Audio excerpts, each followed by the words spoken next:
dry bones. Now, a lot of times, Elder Late, we focus on the bones. And there's nothing wrong with the bones. We're going to get there. But I just want to take a look at two things, or three things rather, because there are three things that literally happen in that one sentence. The first thing that happened is that Ezekiel was placed in a valley. Now, a valley is not high. A valley is low. Wait a minute. He was placed in a low place. Now, what's interesting about a valley is in a valley, Sister Perkins, there's nowhere to hide. See, if I was in the mountain, I could hide behind the trees. But in the valley, I can't hide nowhere. In the valley, there is nowhere to run. I want you to watch this. In the valley, everybody else is up looking at me from a high place, and I'm looking at them from a low place. In the valley, there's no shade. Now, I'm not going to talk to me this morning. In the valley, there's no protection. In the valley, there is no cover. And many times when you look biblically and geographically, they would have to fight battles in the valley. They didn't fight battles on the hill. When David fought Goliath, he fought Goliath in the valley of Elah.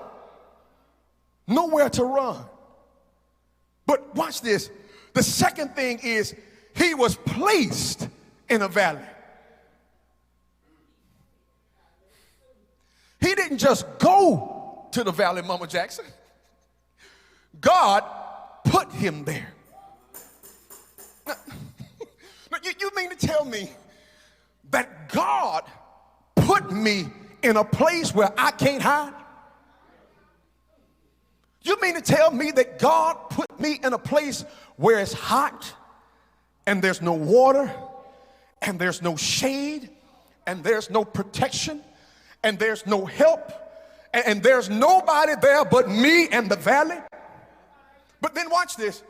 He not only put me in a valley with nothing, Deacon Perry, he put me in a valley with dry bones. It would be one thing if it was one bone and some water. It would be another thing if it was maybe like a plate of bones and I had some food somewhere. But he says it was a valley full of dry bones. It was full of broken pieces.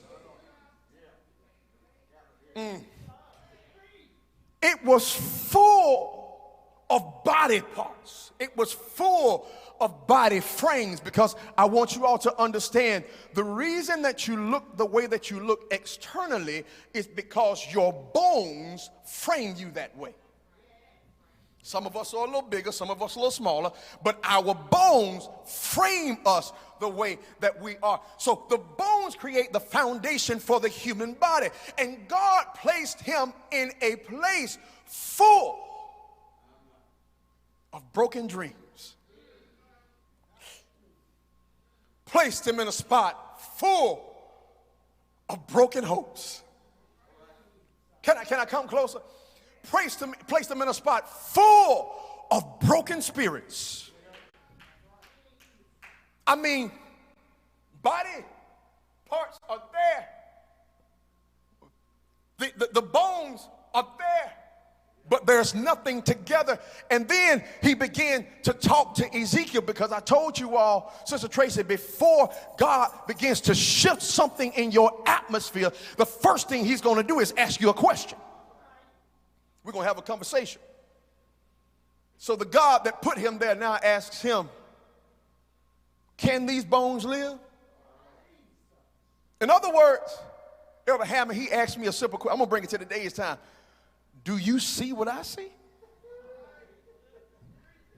Y'all not going. See, God asked him, do you see the same thing that I see? Because I told you again, and I'm going to say it again, because this is my first point. Whenever God prepares to shift you, he's going to put you in a situation that demands that you talk to him. You ever wonder why bad things happen? Because when bad things happen, it puts you in a place where you go to looking for God. I wish I had somebody. Has everything been going well in your life, and then all of a sudden stuff start going wrong, and the first thing you ask is, God, what's going on? He puts you in position where you have to talk to him because he's preparing to shift you. Like, God, I don't understand why I'm dealing with this. I don't understand why I'm going through this. I don't understand why this is happening. This is not the time to ask God why. This is the time to give God praise. Y'all missed that. Let me say it again. This is not the time to ask God why, but this is the time to give God praise. Why am I giving God praise? Because I understand you're getting ready to elevate me. I understand, God, you're getting ready to move me. I understand, God, you're getting ready to promote me. I understand you're getting ready to shift, but I have to declare it. I just want you all to holler out, declare it.